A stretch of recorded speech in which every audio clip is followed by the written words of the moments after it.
long time no video. Whoopsies. I don't want to make excuses, but me and the hubby are moving back to the US in the beginning of October, so we've been preparing for that. It's been stressful, quite stressful, but I'm happy to be going back, so that's good. I have a little bit of a more simple repaint for you guys today. I know that a lot of my repaints are kind of simple. I've been holding off buying like power tools like a drill and a Dremel and an airbrush system and stuff like that because we're moving, so I didn't want to like lug them across the world because that's expensive. But I swear I intend for that to change. I'm definitely going to get more involved with my repaints. But anyway, today we're going to be repainting an Enchantimals doll. So I told you guys, I think in my last video, that I've been kind of liking repainting dolls that I just wasn't super crazy about. And Enchantimals is one of those doll lines. I just was really kind of, I don't know, I just didn't like them very much because they look like Ever After High dolls, but like crappy Ever After High dolls a little bit in my opinion. They're small. A lot of the time they have molded on clothes. They lack articulation. These dolls actually specifically look like the Ever After High pixie dolls that came out a while ago. They look like a crappier version of those. And something that I came to learn, which I did not know until very recently, is that these dolls were supposed to actually be a line of those Ever After High pixie dolls, which explains so much. But yeah, they obviously didn't go through with that because Ever After High was discontinuing. So they made like what these dolls are now. And I feel like this doll line makes so much more sense now that I know that. This doll actually has knee articulation, which isn't standard for this line. I believe it's because like her animal is bigger. It's a giraffe or whatever. She's a giraffe lady, by the way. She also has this creepy indent in her stomach, which we're going to be fixing later. This actually isn't the first tiny doll that I've repainted. I repainted this like Barbie alien kid. It was like my third repaint, and yeah, there she is. She's like the same size as this Enchantimal. I also picked up this little like garden ghoul monster high bug lady. I love her. She's so cute. Look how tiny her head is. It's like minuscule. Anyway, tiny dolls aside, we have to prep this lady. So I took her tail off, which was really easy to get off. I took this weird headband thing off. I just cut it off. And then I took her ears off with pliers. They were actually a little bit harder to get off. I couldn't like yank them out with my hands, but the pliers made them come off pretty easily once I pulled those out. I decided to keep her hair because it's actually really nice quality, which was kind of unexpected, and it's a pretty color. She also came with this little giraffe man, and I love him so much. Look at the little fuzz head, so cute. I got most of her clothes off, like the painted on clothes, with a non-acetone nail polish remover.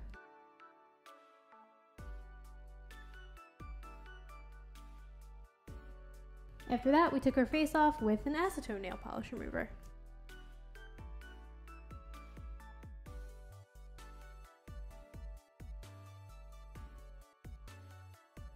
Her face sculpt is actually just a miniature version of Applewhite and Madeline Hatter's reboot face sculpts, which is kind of interesting, I think.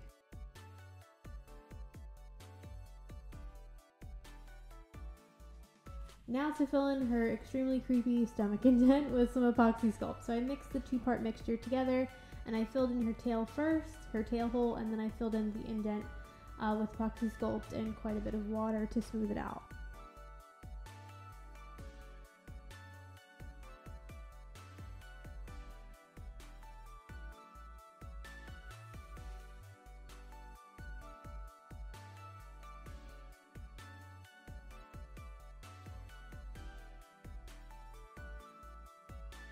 Once all that was done, I gave her the teeniest of tiny belly buttons.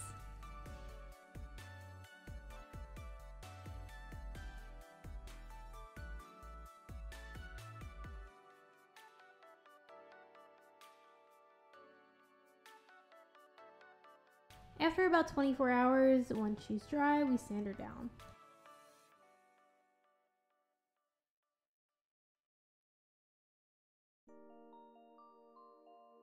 I took some acrylic paint that looked like butter. Her skin tone honestly looks like butter a little bit. A lot bit, actually. And I painted over her belly with some watered down acrylic paint. Did a couple of layers of that. I also painted over her neckline because there was a bit of paint that I couldn't get off with my non-acetone nail polish remover, so I just painted over it. With liquitex matte varnish, I put that on top of a belly so the paint doesn't go anywhere. Now onto the face up. So I spray my doll 3 times with Mr. Super Clear, wearing a ventilation mask and letting the doll dry for 15 minutes between each spray. And the first thing that I always start with on a doll's face is the eyes, because I think that they're the most important part of a face, and I just want to really make sure that the eyes are nice and even and the shape that I want.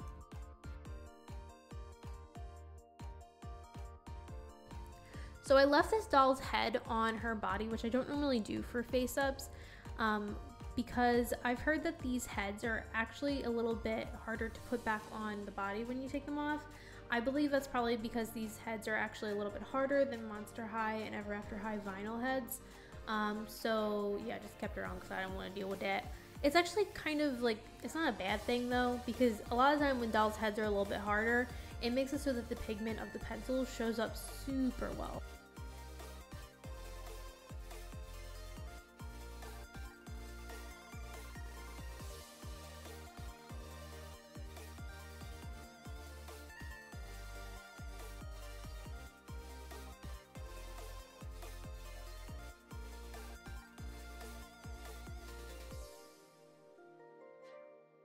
When I do face-ups on dolls with pretty normal skin tones, I normally use tones of pink, brown, mauve, purple, blue, just tones that you can find in the face really. And I try to make it look like there's like a lot of depth to the face by layering those colors up.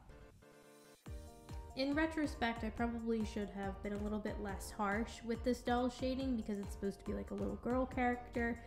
But I have a little bit of a problem with holding myself back with things like that.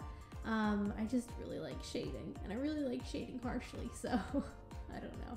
She ended up looking a little bit, I don't know, this doll like has, her skin tone is weird because it's almost a skin tone shade, like it looks like a skin tone, right? But it's very, very yellow, so it kind of looks like a skin tone with like jaundice or something. She sort of ended up looking a tiny bit ill looking, just a smidge, like a sick baby vampire.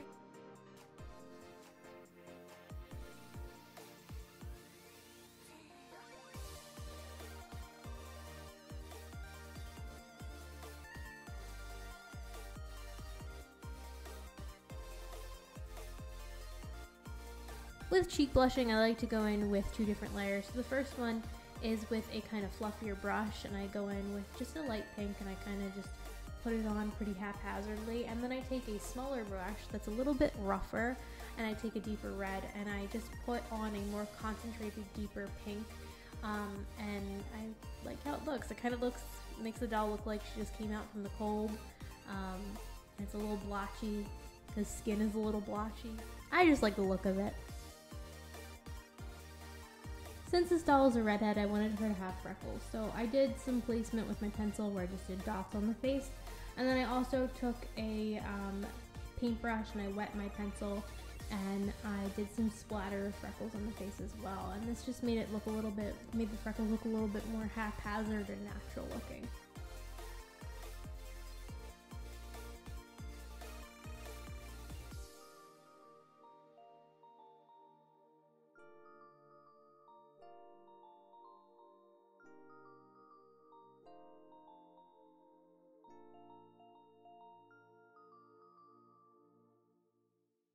I gave this doll yellow eyes because I was digging her like warmer color scheme that was going on.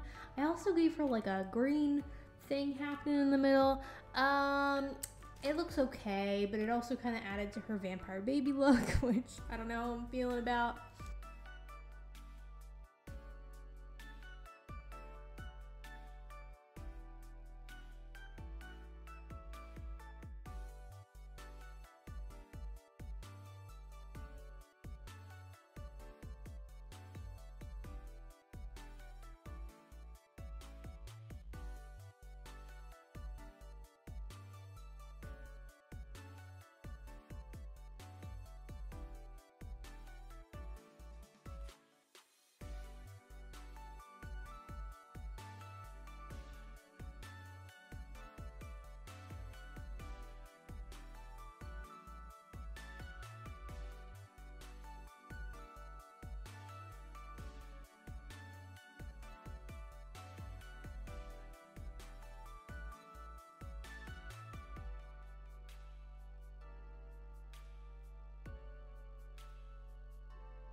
With a cream colored watercolor pencil, I start to add the beginning stages of highlighting around the eyes and also the lips.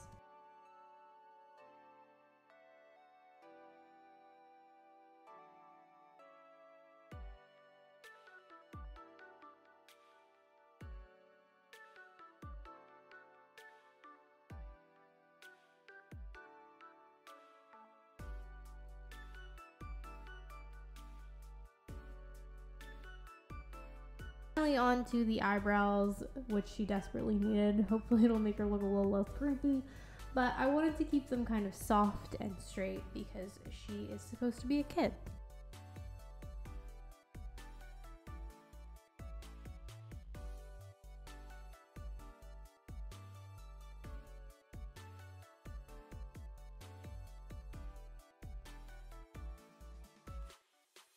I've mentioned this a couple times in my videos, but flipping a doll over like this helps you draw whatever you're trying to draw on a doll's face a little bit more even and symmetrical, or at least it helps me.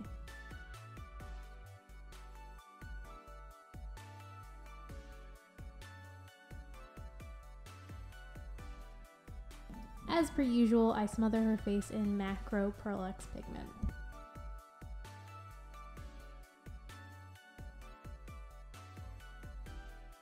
Taking some black pastel on this tiny brush, I stamped that underneath her top eyelid. This is to make the whites of the eyes look a little bit more three-dimensional and like there's shadow coming from that top eyelid. With a super sharp white pencil, we just add some lines going from the limbal ring of the eye to the middle of the eye. This is just an aesthetic choice. I like how it looks. Now for lashes. So I'm going in with a dark brown watercolor pencil for the bottom lash line. I wanted it to be a little bit softer down there, so that's why I used a brown instead of a black like I normally do.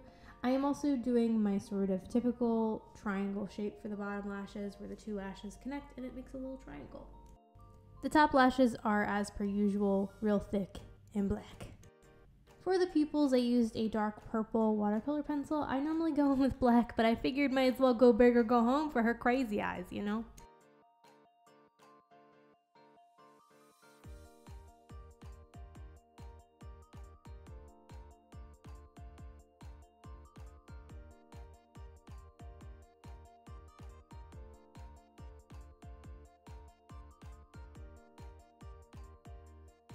Taking a metallic red watercolor paint that I have, I place a little metallic red dot on the middle of her purple pupils.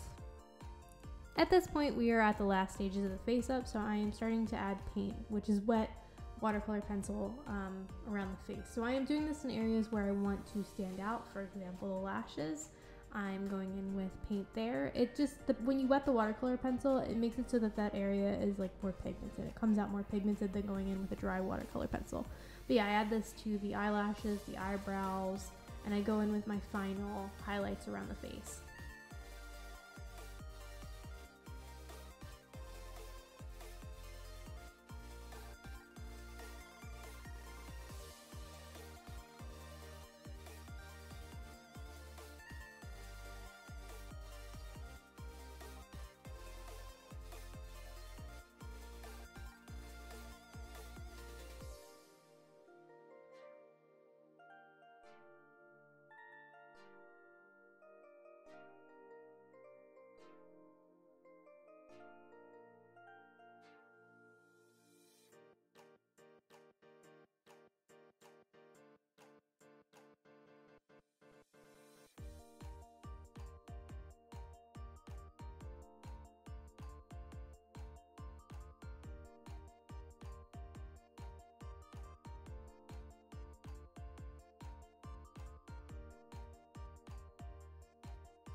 After spraying my doll with its last layer of sealant, I go in with Vallejo gloss varnish on the lips. I actually lost the footage of this for some reason.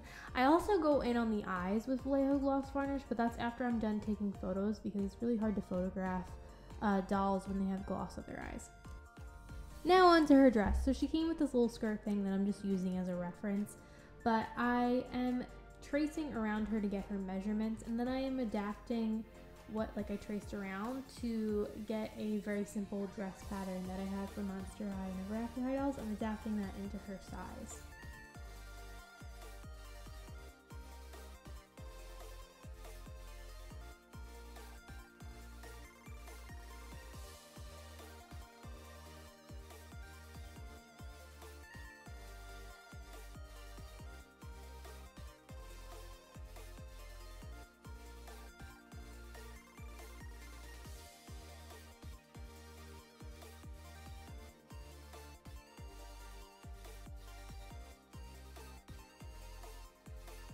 Once I'm done getting the general shape of the pattern, I add a seam allowance all around the outline of the dress. I should have added more of a seam allowance, so just saying, if you guys are going to use this pattern, I should have added a bit more of a seam allowance to this dress.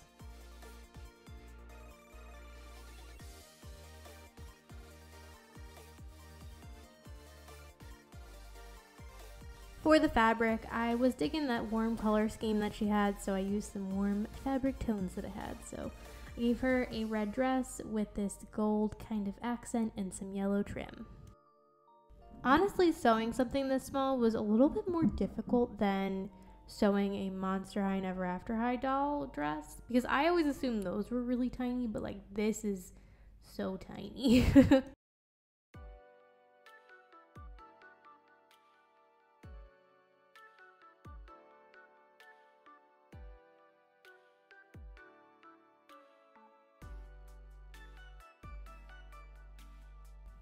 This is the finished dress. It's like beyond simple, but it's still kind of cute, I think.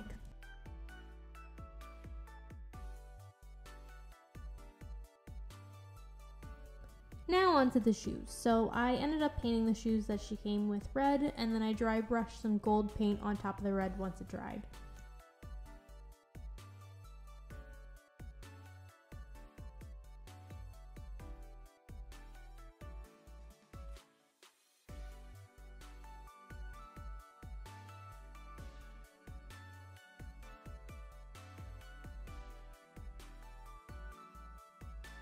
Taking some glossy varnish, I put a coat of that on top of her shoes.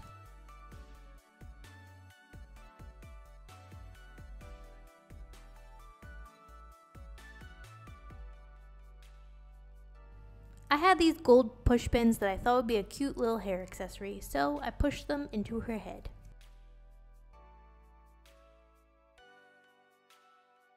To blush the body, I used the same tones that I used on the face on the body, so like pinks, mauves, purples, browns, blues, tones like that.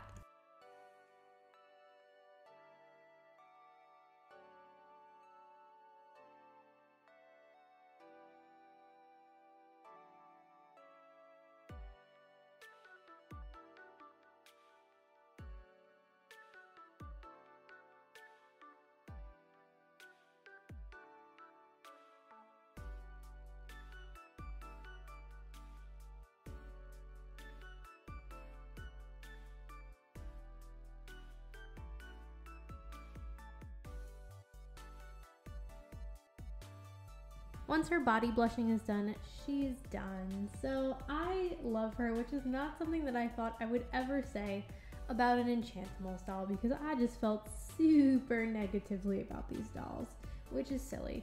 Like, why put even effort into feeling negatively about a doll? But I think I saw a lot of YouTube videos where people were saying that these were replacements for Ever After High and Monster High, so I think that just kind of bummed me out about them. But they're not replacements at all. If anything, they were supposed to be in the same universe as those dolls. But anyway, I actually have a couple photos with her with an Ever After High doll, because I think they look so cute together. Like, it looks like a little like big sister, little sister duo. And this is actually an Ever After High doll. I actually have a video of me repainting her. It was my fake Ever After High doll repaint. And I had to give her a new face because she had gloss all over her face, because she was one of my earlier face ups. And I just definitely prefer her new face, but she looks like this doll's big sister, and I think it's so cute. Anyway guys, like this video if you like this video, subscribe, makes me happy, and I hope you guys are having a beautiful day. Bye!